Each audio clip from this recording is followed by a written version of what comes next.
Amen. Si quelqu'un en couple qui lève la main comme ça. Si quelqu'un est célibataire qui lève la main. Voilà. Je demandais est-ce qu'il y a des célibataires ici? Il n'y en a pas. Est-ce qu'il y a des mariés ici? Maintenant, ceux qui ne peuvent pas lever la main, ils sont pas ici. Cheminent. Ils cheminent, c'est ça? Donc, qui chemine ici? Qui a un cheminement? Vous savez, le cheminement, il paraît que c'est une période de discernement, c'est ça, non? Que Dieu vous permette vraiment d'accomplir sa volonté et d'être très heureux dans la vie qu'il vous donne à vivre. Alors, il nous a été demandé de partager sur Genèse chapitre 2, verset 28, non, verset 18, pardon. Je vais lire. L'Éternel Dieu dit, il n'est pas bon que l'homme soit seul, je lui ferai une aide qui sera son semblable. Parole du Seigneur Dieu Tout-Puissant. Je dois peut-être me rapprocher, c'est ça? Peut-être c'est la pile, non? Ah, vous avez changé. Gloire à Dieu. Bah, ça, c'est bien meilleur. Donc, je répète, Genèse chapitre 2, verset 18. L'Éternel Dieu dit, il n'est pas bon que l'homme soit seul. Je lui ferai une aide qui sera son semblable. Dans certaines versions, on parle de son vis-à-vis. Parole du Seigneur Dieu Tout-Puissant. Nous rendons grâce à Dieu.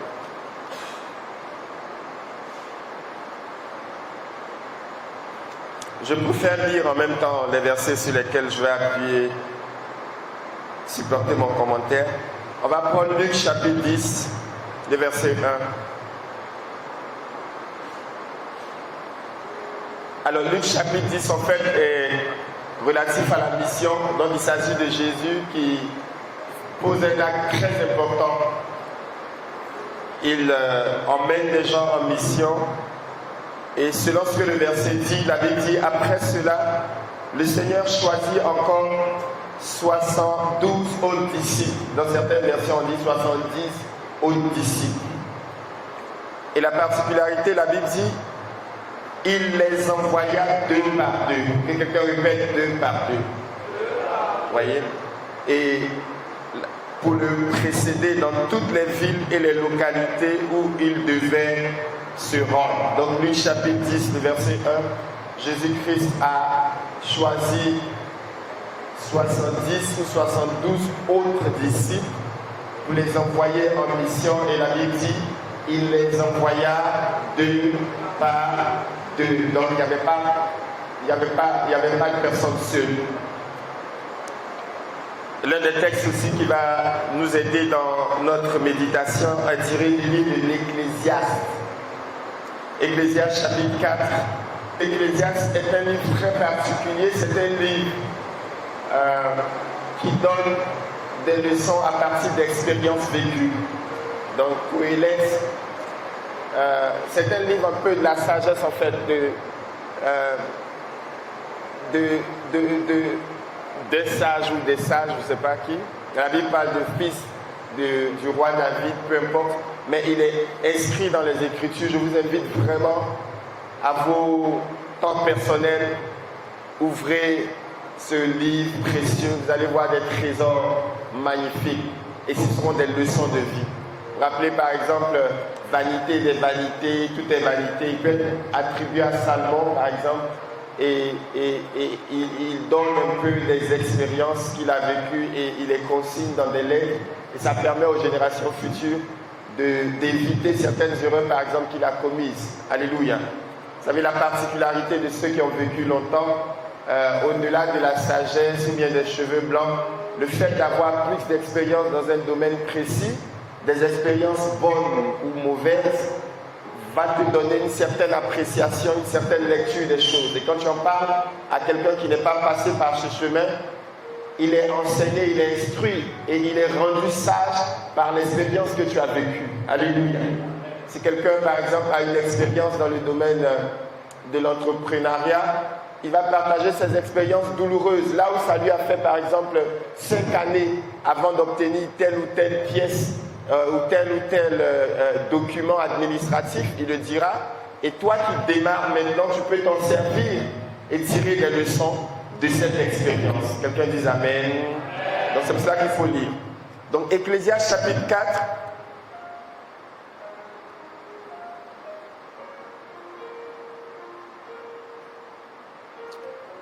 À partir du verset 7. Alors, il dit, j'ai encore constaté une autre chose dérisoire sous le soleil.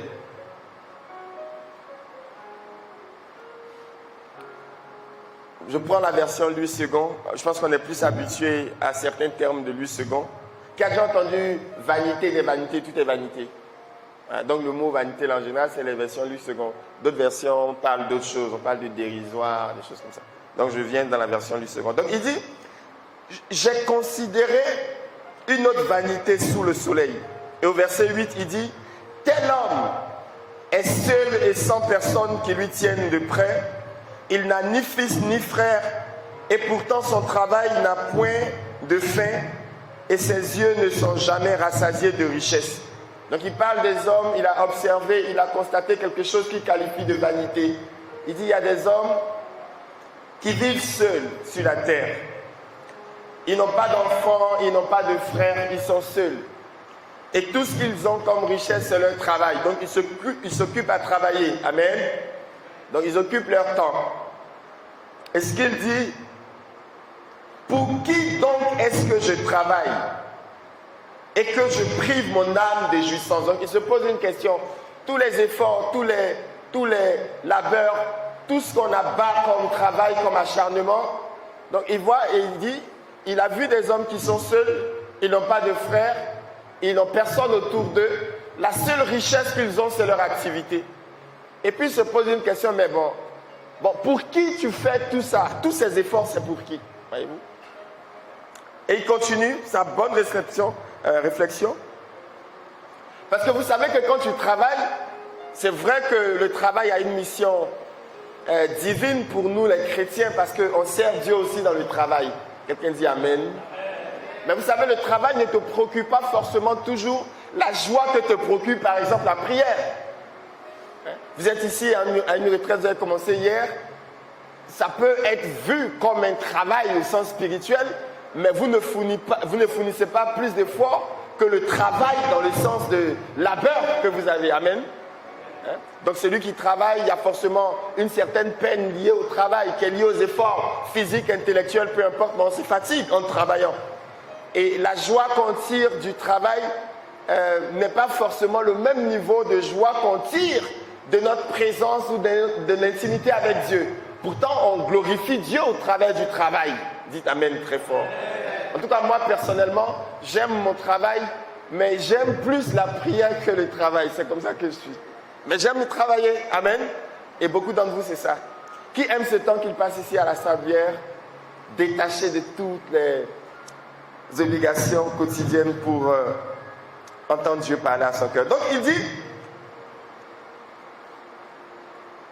pour qui donc est-ce que je travaille et que je prive mon âme de jouissance? Donc, à cause de ton travail, tu es très occupé. Il parle des hommes, ils sont seuls, ils n'ont pas de frères, ils n'ont pas d'enfants, ils n'ont personne. Et ils n'ont que le travail. Et puis, ils se demandent, mais bon, pour qui donc ils vont travailler? Pour qui ils font tous ces efforts? Puisqu'ils se privent de certaines libertés en le faisant. Et le verset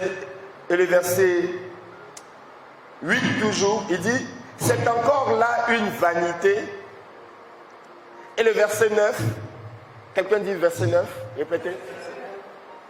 Il dit, deux valent mieux qu'un, parce qu'ils retirent un bon salaire de leur travail.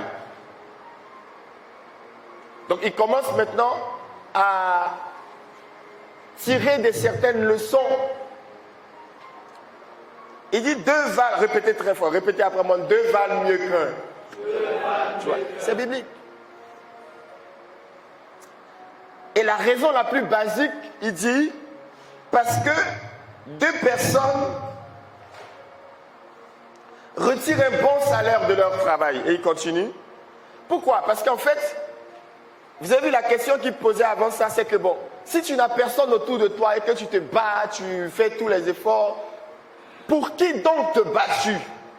Quand vous êtes deux, quand tu te bats, il y a quand même une certaine consolation parce que il y a quelqu'un qui peut jouir des efforts, amen, que tu fournis. On est bien d'accord? Vous savez, quand vous aimez une personne, quand vous tombez amoureux d'une personne, j'aime l'expression anglaise parce que c'est un peu long. En français, tomber amoureux, deux mots.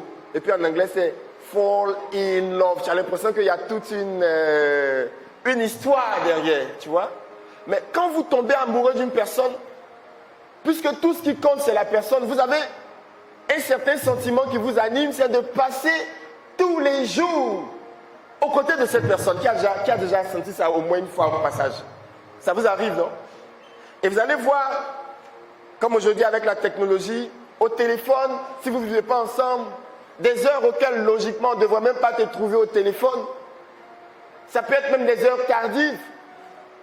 Quand l'être aimé n'est pas là, tu trouveras toujours des raisons pour ne pas veiller au téléphone. Oh, je suis fatigué, demain je dois repartir au travail, demain je dois repartir à l'école, peu importe les raisons. Mais quand il apparaît ou elle apparaît dans ta vie, à 2 heures du matin, tes yeux sont clairs comme ça. Et tu es au téléphone. Pourquoi? Parce que tu désires passer plus de temps avec la personne. Alléluia. Et vous trouvez des moyens pour le faire. Donc, le bénéfice qu'il trouve, il dit, comme vous êtes deux, il y a au moins une joie à fournir des efforts. Vous pouvez être mariés et vivre sous le même toit et une personne des deux va aller en mission, par exemple, pour 2 semaines. On est bien d'accord? Et derrière la mission, il y a quand même la séparation physique. D'accord? Et quand tu penses, par exemple, aux retombées de la mission, puisque les retombées vont profiter à qui? C'est vrai à toi, mais aussi à l'être que tu as laissé pour partir. Dites Amen. Et ça te donne une certaine force pour continuer le labeur, oui ou non? Parce qu'il y a une raison supplémentaire, il y a un motif supplémentaire que tu trouves dans l'exercice, dans l'effort que tu fournis. Je veux entendre Amen à ça. Donc il dit, deux valent mieux qu'un parce qu'ils retirent un bon salaire de leur travail. Et le verset 10, car s'il tombe, l'un relève son compagnon, mais malheur à celui qui est seul et qui tombe sans avoir un second pour le relever. Voici encore une autre raison glorieuse. On va revenir sur Genèse et je vais vous dire pêle-mêle en quelques minutes ce que m'inspire. Voyez?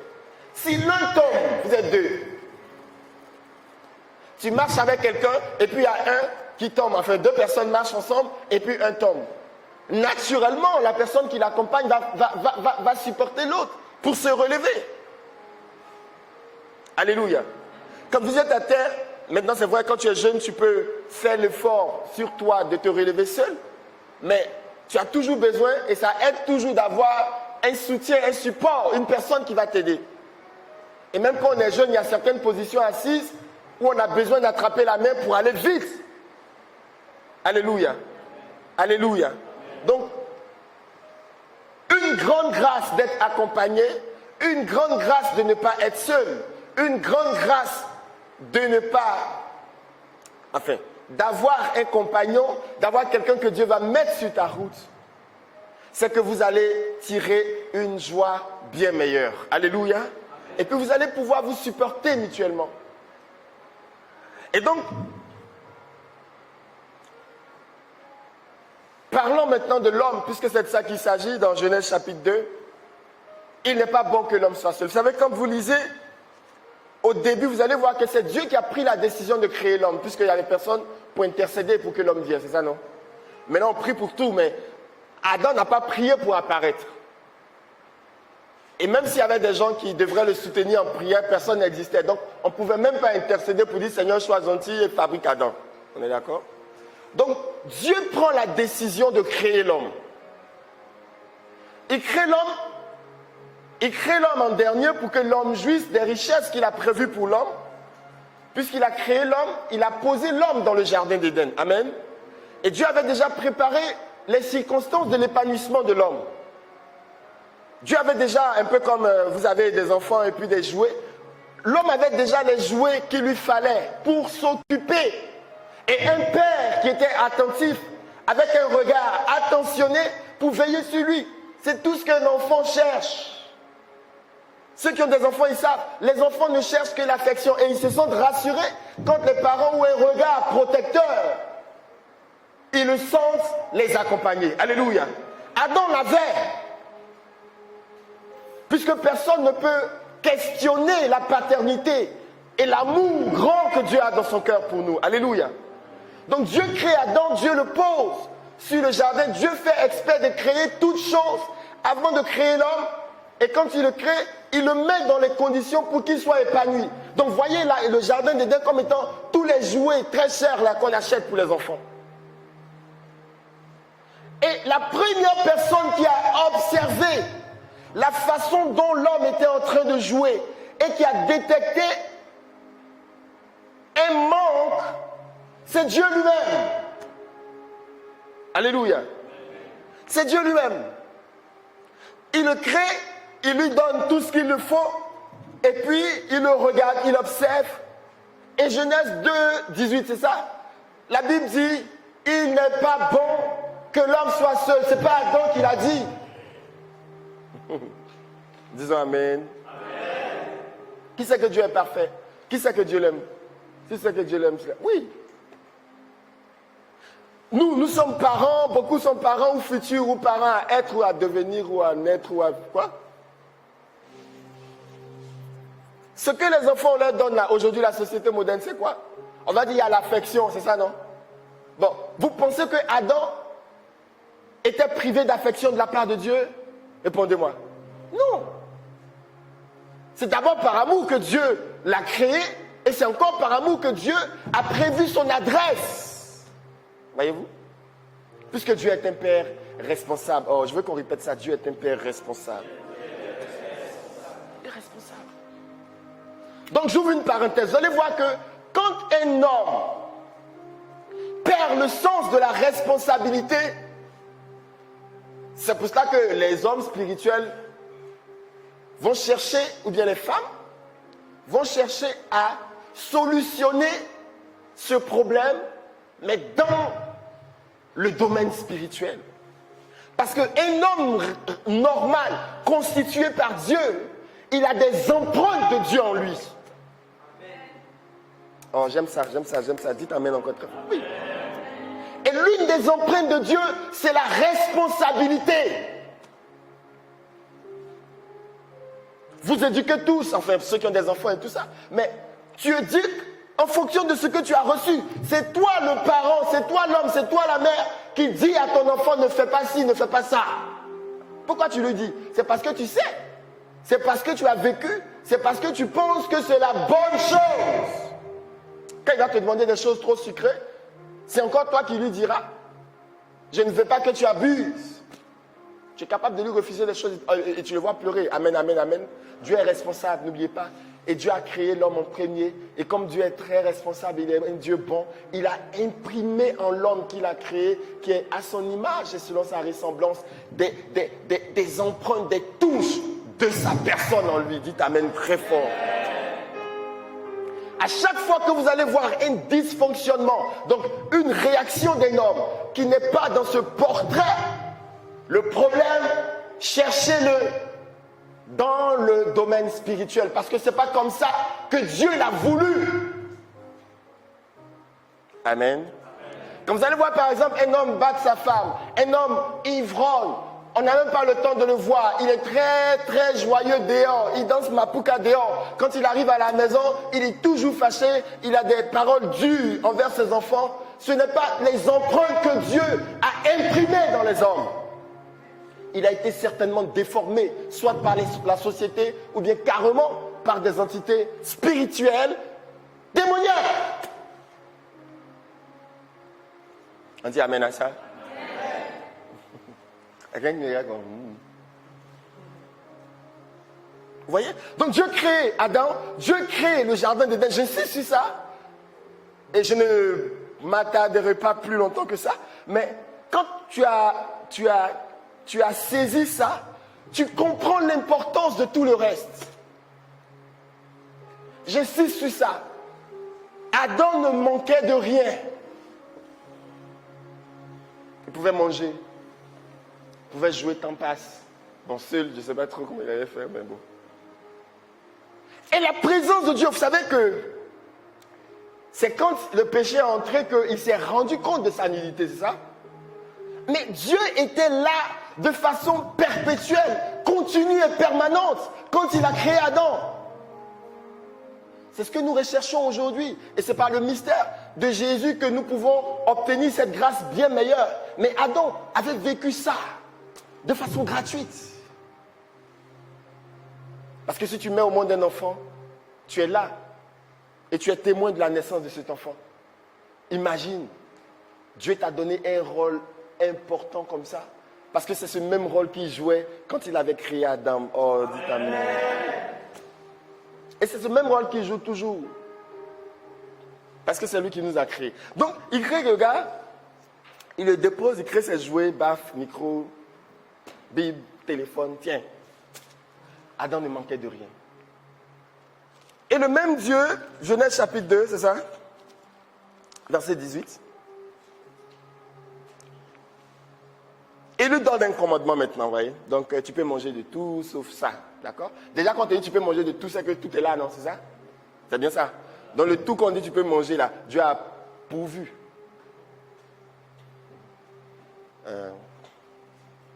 Donc, quand je prêche, j'aime dire ça.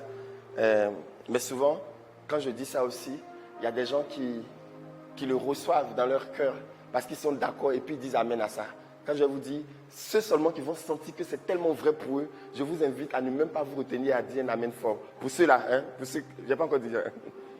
Et ce n'est pas grave si tu ne dis pas amen fort, ce n'est pas grave pour cette partie-là. Écoutez-moi très bien. Dieu crée tout. Dieu crée la nourriture. Dieu crée tout ce dont l'homme a besoin pour vivre. Et Dieu lui dit, tu peux manger de tout, sauf à l'arbre de la connaissance du bien et du mal. D'accord? Donc, quand il dit tu peux manger de tout, le tout a été créé par Dieu. Écoutez-moi très bien. Si Dieu qui vous a amené cette terre, vous êtes dans sa volonté, en marchant et en accomplissant la mission à laquelle il vous a appelé, en vous mettant ensemble, même dans le mariage, s'il manque la nourriture, votre nourriture est contenue dans le tout que Dieu a créé et que Dieu a mis à la disposition d'Adam. Vous comprenez ça? Il dit tu peux manger de tout, sauf ça. Donc, ton esprit ne doit pas être focalisé sur la privation. Il y a de l'abondance à côté. Suffisant.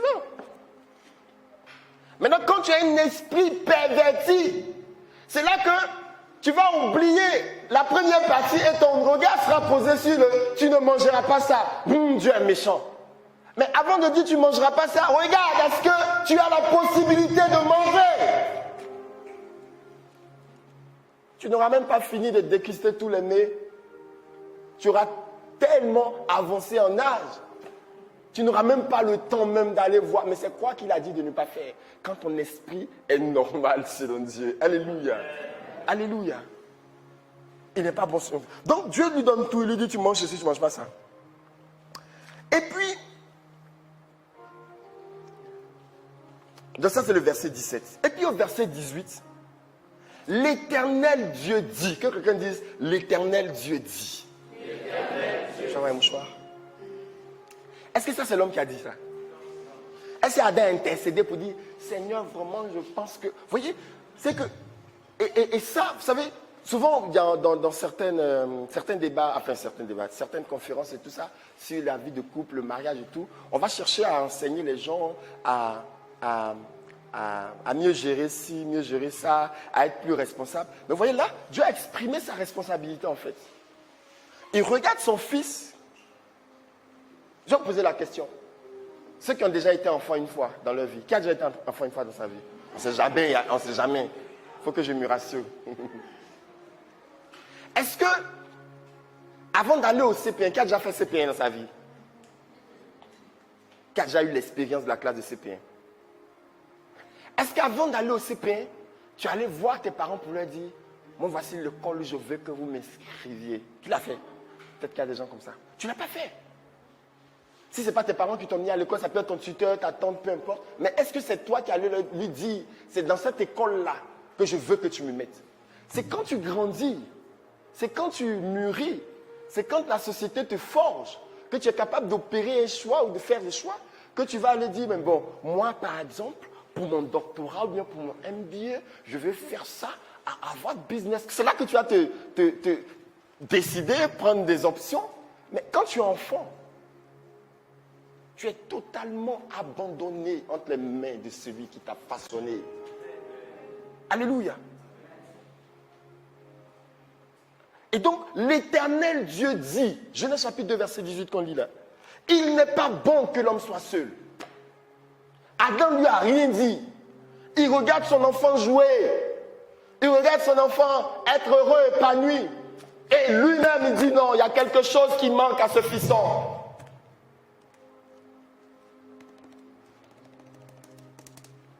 Alors, je veux rassurer toutes les personnes qui ont mis Jésus au centre de leur relation, au centre de leur couple. Il y a des choses que peut-être vous allez oublier de formuler dans les prières. Mais Dieu regarde et il connaît vos besoins. Lui seul, il se chargera de les identifier. Alléluia. Oui, on peut être beau, le plus intelligent de la terre. Ce n'est pas tout qu'on peut exprimer en parole. Souvent, c'est vrai, on a dit, oui, dans la prière, quand tu pries, il faut être précis. Quand tu demandes un homme, demande le teint clair, la taille verte, enfin, je sais pas, la taille 1m75 et tout ça. Il y en a même qui ont demandé ça de façon précise. Ils ont eu le contraire. Pas, vous avez jamais vu ça? On n'en parle pas, donc. Il y en a qui voulaient blanc, ils ont eu blanc. Il y en a qui voulaient blanc, ils ont eu noir. Il y en a qui voulaient noir, ils ont eu chinois. Il y en a de tout. Donc Dieu est vraiment libre dans ce champ-là. Le plus important, la prière en tant que telle, c'est quoi? L'expression d'une certaine... La prière aussi, vous savez, au-delà des formulations de requêtes, la prière a un sens de confiance en Dieu. Parce que quand un enfant vient frapper à la porte de son père pour dire « Papa, je veux ceci, je veux cela », au-delà de ce qu'il demande, il y a quelque chose qui le pousse à aller demander à une adresse précise. Il sait que si ce gars veut, il l'obtiendra. Tu vois? Il ne doute même pas une seule seconde. Donc la seule chose et le seul effort que l'enfant fait, c'est de chercher à convaincre ses parents. Et les enfants sont experts en ça, en manipulation. Ils peuvent commencer à pleurer, tu vois. Mais vous n'allez jamais démontrer ou prouver à un enfant que son père ou sa mère ou ceux qui l'encadrent ne sont pas capables de lui donner ce qu'il veut.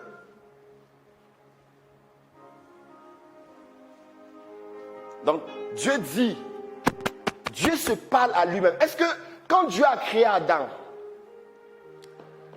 et puis la Bible dit, Genèse chapitre 2, verset 18, l'Éternel Dieu dit, pose la question à ton voisin, Dieu parle à qui? On est d'accord tout à l'heure, si on entend une grande voix, oui mes enfants, je vous aime, on dit oui, Dieu nous a parlé. C'est ça, non? Ou bien quelqu'un, peut-être une onction prophétique tombe sur la personne, ainsi parle l'Éternel, on sait que c'est adressé à quelqu'un, c'est bien ça, non? Bon, Genèse chapitre 2, verset 18 dit, l'Éternel Dieu dit, il parle à qui? Il parle à qui? Il parle à l'homme. Puisque s'il parlait à Adam, il allait personnaliser le discours.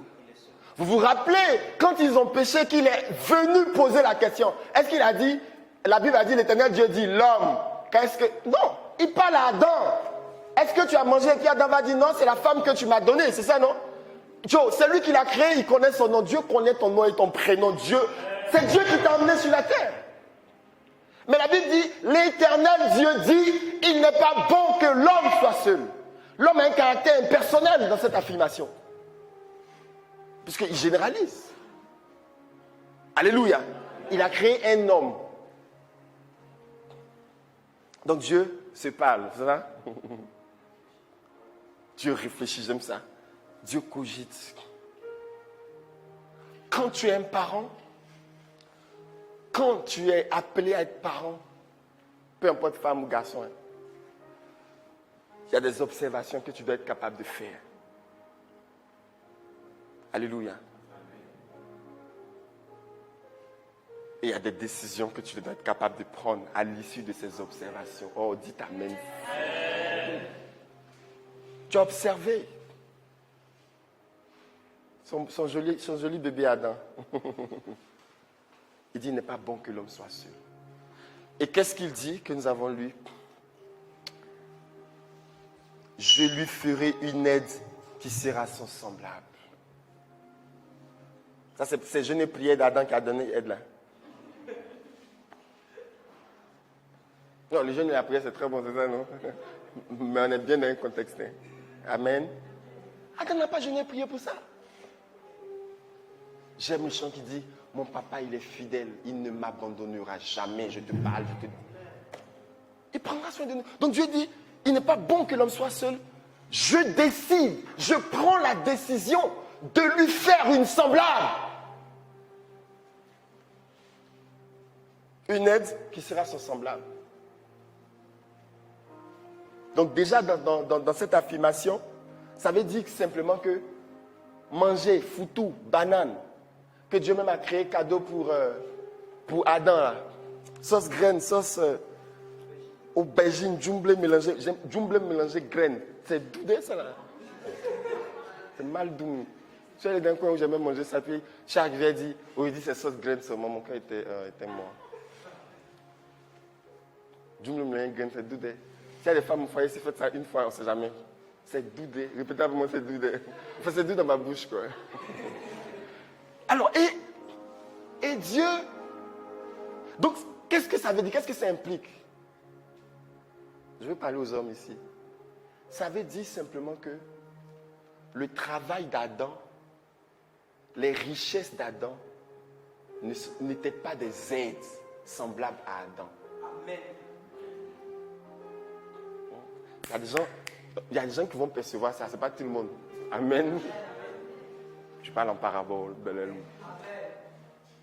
Ça veut dire que le travail d'Adam et les richesses d'Adam peuvent lui procurer tout le bonheur du monde, mais ne peuvent jamais être élevés au rang de semblable et d'aide pour Adam. Sinon, le besoin n'allait pas être comblé par Dieu en manufacturant Ève. Alléluia. Tu peux être béni socialement. Tu peux avoir prospéré, je ne sais pas moi, dans tous tes business. Tu peux être brillant. Tu peux avoir faire tout ce que des occupations. Si tu es un homme avec les empreintes de Dieu en toi, celle que Dieu a mise à tes côtés a plus de valeur que tout cela autour de toi. Et tu lui donnes du respect par rapport à ta compréhension et à la compréhension de ce que Dieu avait quand il a facturé il a manufacturé pour toi. Il y a des hommes qui peuvent dire amen à ça. Amen. Tu peux être milliardaire et puis avoir une épouse qui n'a rien. Vous n'avez jamais vu des couples comme ça? Ça n'existe pas. Quand tu es chrétien, là, tu ne peux jamais te tromper pour la mettre en dessous en termes de valeur de tous tes biens. Écoutez-moi très bien, Dieu a dit, il n'est pas bon que l'homme soit seul, je lui ferai une aide qui lui sera son semblable. Il n'a pas parlé. Le jardin était là, on est d'accord? Les richesses étaient là, c'est bien ça, non? Et puis il fabrique Ève à ses côtés. Donc, il y a un vide que Dieu comble pour ceux qui sont appelés au mariage, exclusivement par celle qu'il a créée et mise à tes côtés. Que les hommes disent amen. Amen. Là, on est dans l'origine. Hein? Donc, en ce moment-là, par exemple, vous voyez, c'est que souvent quand vous méditez la parole de Dieu, essayez d'aller avant le péché, là, tu vois, avant que le péché n'entre dans notre histoire, là. Bon. Ça te donne en fait une certaine image du plan parfait de Dieu. Vous comprenez un peu? Et vous savez qu'on a été déformé, c'est dû, on galère aujourd'hui la Joe, c'est à cause du péché. C'est à cause du péché que ces choses sur nous. Sinon, quand Dieu dit c'est vrai, bon, c'est vrai, on est au jardin d'Éden, le travail, l'Église vraiment, le travail des communautés nouvelles enseigne beaucoup sur ça. Donc la partie cultiver, garder, tu comprends. Mais écoute, quand tu cultives, regardez bien nos parents au champ et tout ça. Il y a l'effort physique qu'ils font. Mais est-ce que c'est eux qui sont responsables des saisons? Si par exemple, on dit par exemple, je dis n'importe quoi, on dit banane pousse en saison des pluies, tu vois. Et puis il y a beaucoup de bananes chez vous à la maison. C'est vous qui décidez de la saison. Donc, il y a l'effort que tu fais. Mais il y a un Dieu responsable aussi qui a des efforts à faire. Alléluia. Pour s'assurer que tu puisses avoir de quoi manger.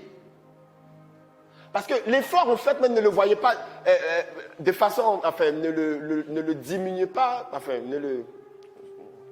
français est compliqué. Bref, l'effort n'est pas toujours mauvais parce que même quand on te tend un plat, le fait même de prendre une cuillère, mettre dans ta bouche, c'est un effort.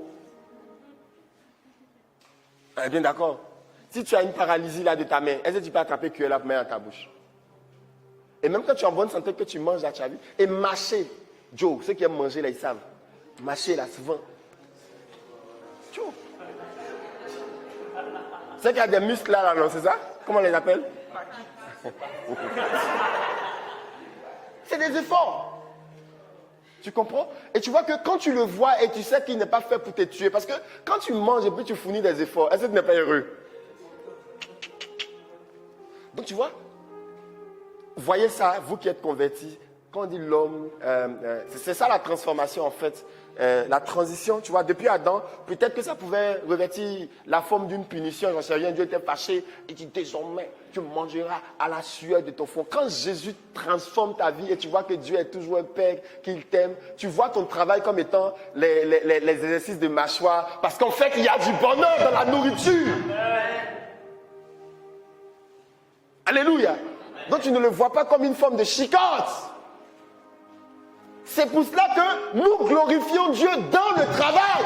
Sinon, quand tu lis de façon littérale Genèse, le travail, normalement, c'est la chicotte. Quelqu'un a une lumière ici, là. Et donc, tu déploies même plus d'énergie dans le travail en voyant Dieu que tu glorifies dans le travail. L'apôtre Paul dit, honorez vos maîtres selon la chair. Le maître selon la chair, c'est tes responsables de bureau. Parce qu'il dit, en le faisant, ce n'est pas la personne, ce n'est pas le vilain boss là, le gars même, il t'énerve, c'est pas grave. C'est Dieu que tu veux honorer par ton travail. Hein? Saisissez vraiment ces paroles pêle-mêle comme fondation. Ça peut être des réalités que certains n'ont pas encore expérimentées. Par exemple, si certains ne travaillent pas, quand vous savez ces choses, et vous êtes positionné dans ces endroits, vous allez aller vite comme des flèches parce que vous aurez la fondation nécessaire. Alléluia. Alléluia.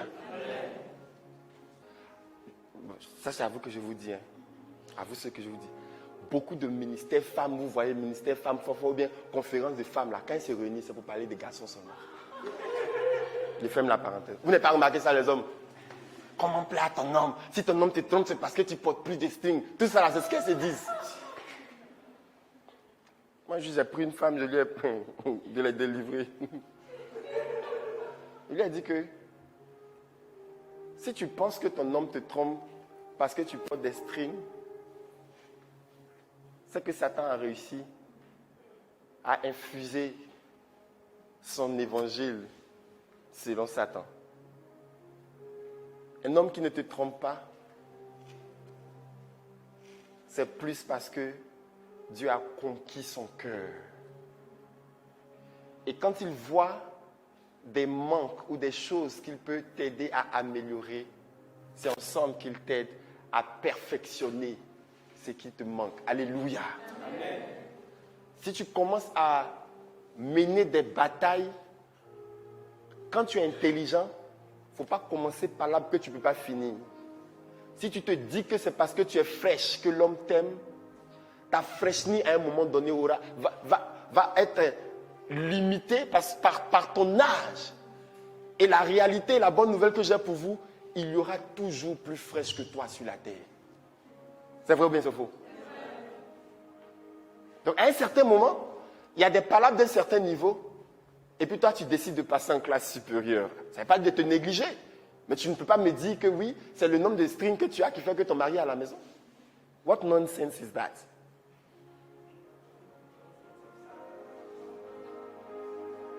Et tu les vois se battre, la go même à 50 ans, un pote collant dans la maison, Sally va même pas, elle se stresse. Elle se stresse. Pour un monsieur qui est distrait dans sa tête. C'est la distraction là qu'il faut attaquer. Est-ce que les femmes peuvent dire amen? C'est ça qui est le problème.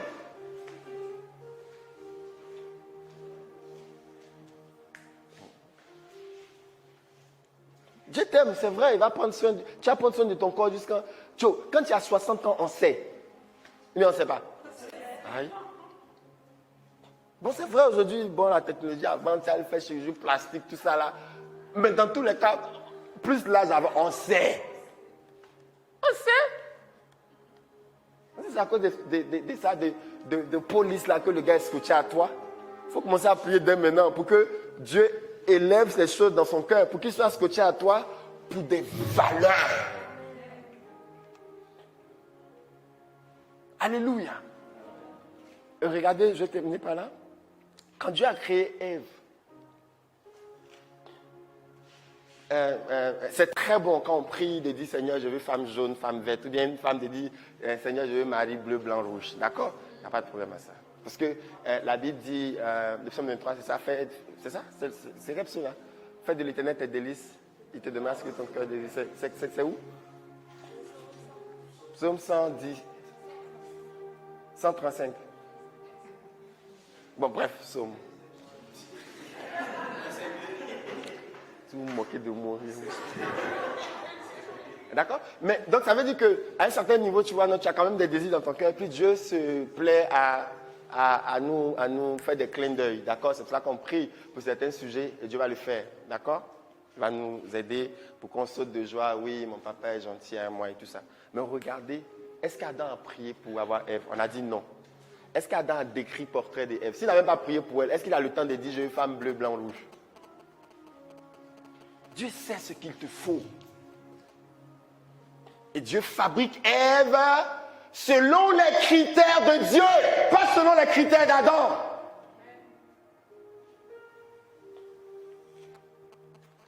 C'est pour cela que quand tu as les yeux ou tu as le regard transformé par l'Esprit de Dieu, je vous assure, ta femme peut être gawaz, hein, mais Dieu va emmener tes yeux sur la vraie raison pour laquelle il a fabriqué pour la mettre à tes côtés.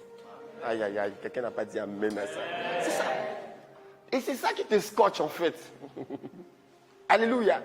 Donc quand tu passes dans le quartier, lui là, mais il a vu quoi même? C'est pas possible. Tu vois. Et tu n'es pas distrait.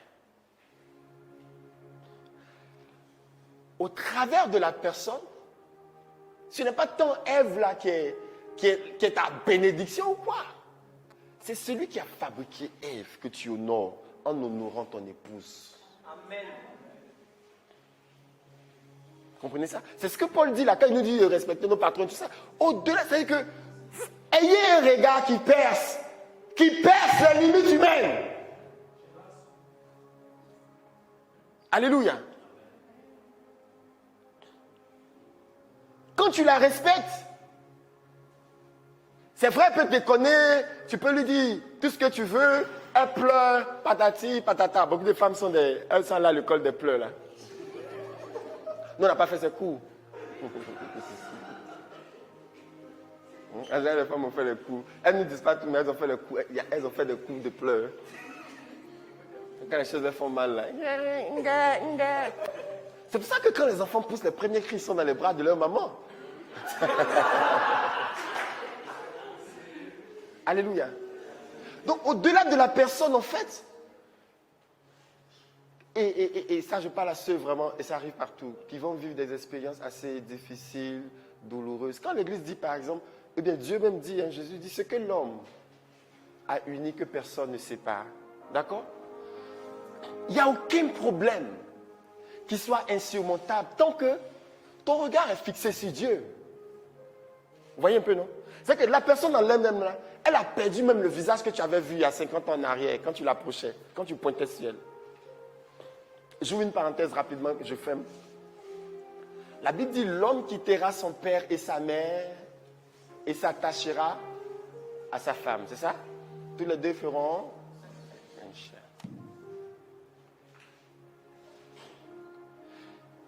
La Bible n'a pas dit la femme quittera son père et sa mère pour s'attacher à... Parce qu'on peut élargir en disant oui, dans le sens de homme, c'est l'être humain. Les gens qui sont forts dans ce genre de... Mais si on dit homme et puis on parle de femme, quand on oppose homme à femme, c'est que ce n'est pas être humain, c'est garçon. Dis après moi garçon. Donc garçon quittera son papa et sa maman pour aller s'attacher à sa femme. On est bien d'accord? Qui doit pointer sur qui?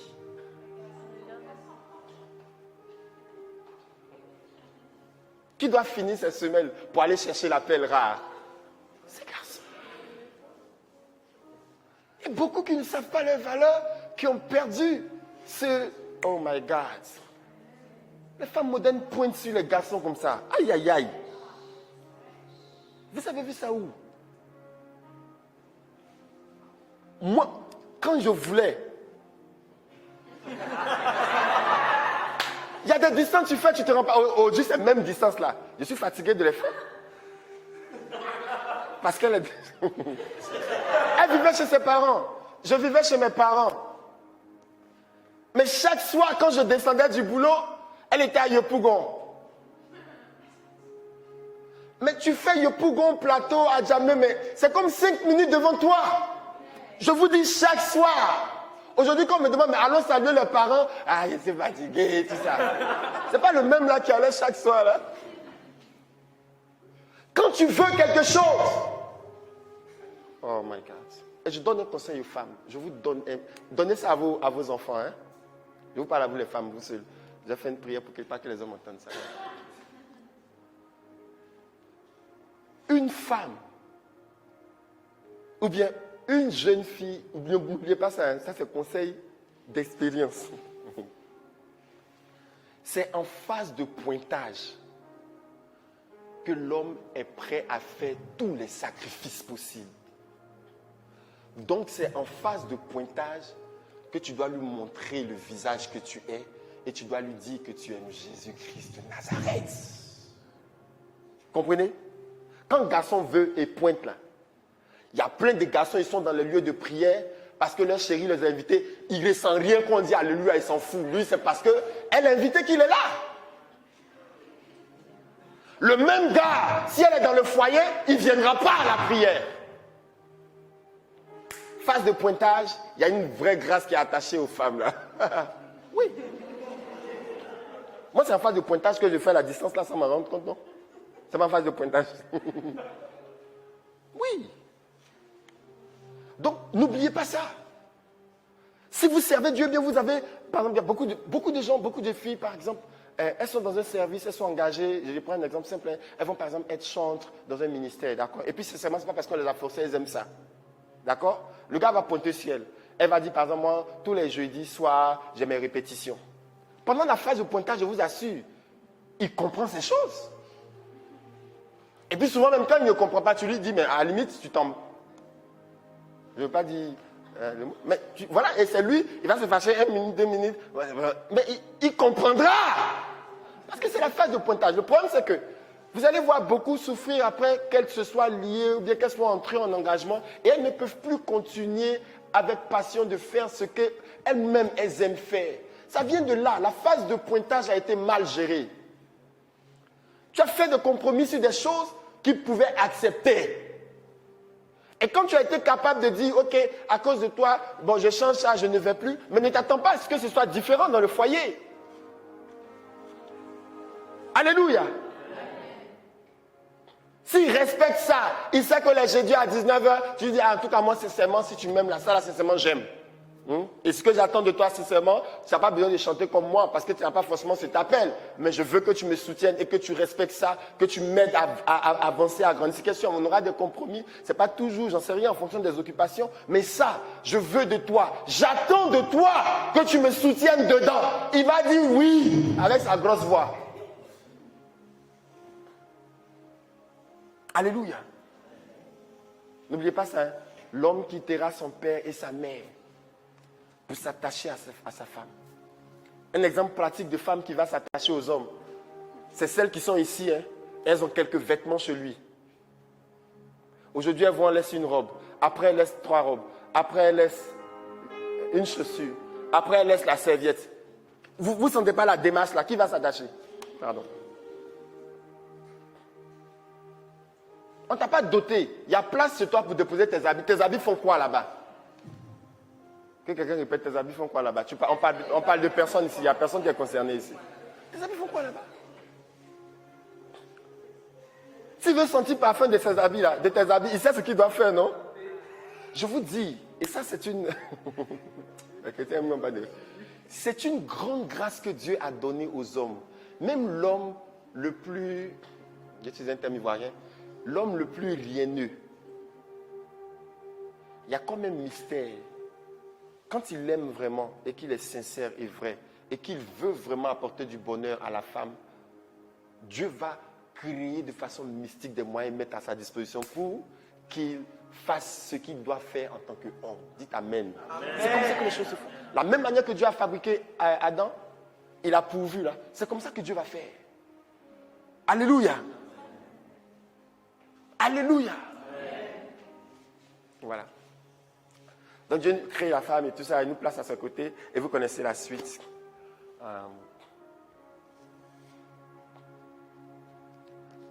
Je vous donne un conseil qu'un prêtre nous a donné et je vais terminer.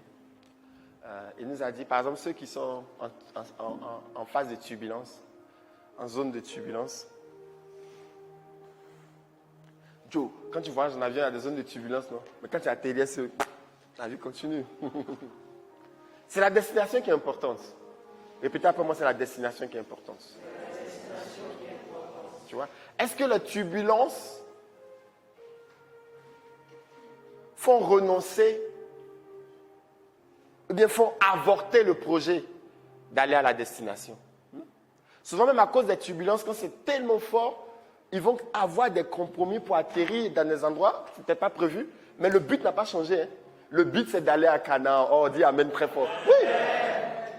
Le but, c'est d'aller là-bas. Donc, ce qu'ils vont faire, ils vont atterrir de façon provisoire, ou bien même si tu as raté, enfin, l'avion tombe en panne, puisque le but, c'est là-bas, ils vont peut-être même vous trouver des hôtels pour vous loger de façon temporaire. S'ils n'ont pas l'argent, on s'en fout de vous, vous dormez à l'aéroport. Mais, répète après moi, la destination, c'est Canaan. Et ça ne change pas. J'ai rarement vu une compagnie aérienne te prendre à Abidjan. Pendant que tu veux aller à Washington, elle va te jeter par exemple en Asie et après elle te reprend là-bas, elle va te déposer à Abidjan à ta situation d'origine. Vous avez déjà vu ça? Ça peut prendre le temps que ça prend en fonction des difficultés rencontrées, mais tu finiras à la destination. Est-ce que j'ai parlé à quelqu'un? Oui. Si vous avez compris ça, vous allez voir que les turbulences ne doivent jamais remettre en cause la destination. Oh, dis Amen, ça t'arrive. Oui. Et la destination est tellement glorieuse. Souvent, quand moi, je suis fâché, quand il y a palabre là, et les vrais palabres là, puisqu'elle ne peut pas prendre la décision, elle vient, elle dit, bon, si tu es plus de moi, chasse-moi de ta maison. Et lui dit aussi, je te chasse point. On est calé. Alléluia. Amen. Qu'un garçon répète, je ne te chasse pas. On ne chasse pas, les gars, on ne chasse pas. On ne chasse pas, on est dedans. On ne chasse pas. Voilà ce qui m'inspire un peu cette parole-là pour nous tous. Respectons-les, honorons-les. Et pour les femmes, vous connaissez très bien vos responsabilités. En général, honnêtement, moi, ma lecture de tous ces rassemblements de femmes qui ne parlent que de garçons, là, c'est très bon, mais honnêtement, je pense qu'il y a aussi un degré, vous comprenez, c'est pas offensif ce que je dis, vous comprenez l'esprit dans lequel je le dis, non? Ça part aussi de la misère que les hommes ont créé dans leur cœur. Vous voyez un peu, non? Vous allez voir des femmes, elles seront, très souvent même, elles sont zélées même pour l'œuvre de Dieu, juste pour combler un vide émotionnel. Vous savez ça? Il y a beaucoup de cas comme ça. Beaucoup de cas comme ça. Vous allez voir, elles ont leur foyer bien, hein? Mais matin, elle à la grotte, elle prie. En plein lundi, elle cherche retraite de couple. Même quand vous allez quitter ici, mercredi après-midi, elle va venir à l'assemblée, ainsi par l'Éternel. Pourtant, son couple est là-bas à la maison, tu vois. Elle fuit, en fait, c'est ça. Donc, souvent, je ne veux pas que vous soyez comme ça. Quand vous servez Dieu, quand vous allez aux retraites, quand vous priez, quand vous faites des choses, c'est par amour pour Dieu. Quand il y a un problème, quand il y a le feu à la maison, allez-y parler à Dieu. Dites-lui, c'est pas la photo là que tu m'avais donnée à l'origine, quand on avait commencé. Donc, ce que je vous disais, le conseil pour terminer, référez-vous toujours à la vision d'origine, à l'image d'origine de départ. Parce que tu n'as pas changé. C'est toi le même qui chantait sur tous les toits. C'est elle la femme de mon cœur, c'est elle le lui de mon cœur. Beaucoup ne voulaient pas, ils vont dire, moi, mais rappelle, il y a plein de gens, il y a toujours des gens comme ça, des experts. Non, en tout cas, je ne sens pas cette relation. Qui a déjà entendu ça? Ça existe. Il y a une fille qui était fan de moi. Elle m'a dit qu'elle m'a vu en songe. Que Dieu dit, en fait, ce n'est pas ma femme, mais c'est elle ma femme. Elle me l'a dit droit dans les yeux. C'est le même Dieu qui m'a dit aussi, là, c'est lui qui allait lui parler. Regarde comment Dieu fait. Vous voyez? Donc, rappelez-vous toujours de quoi?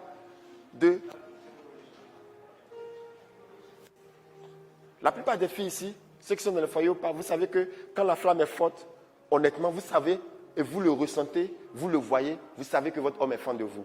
N'est-ce pas? Quand dans 10 ans, dans 15 ans, vous n'allez plus sentir ou bien voir ces mêmes choses. Aux hommes, mais rappelez-vous que c'est vous là, c'est le même cœur là qui bat, c'est le même cœur là qui battait et qui était fan de la fille. On est d'accord?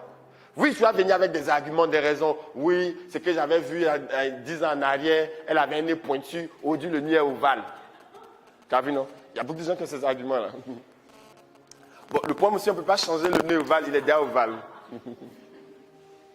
Donc, c'est ça qu'on appelle wrong. C'est un mauvais la base, d'accord? Donc, rappelez-vous que vous étiez la même personne. Et c'est vous qui avez dit. Et relisez un peu, allez-y sur YouTube.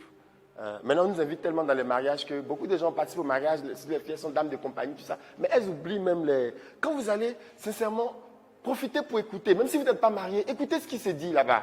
Ce que les gens viennent raconter. Moi, quand on s'est marié, on m'a fait lire des choses. C'est pas moi qui ai fabriqué ces prières. Tu fais des déclarations publiques comme ça.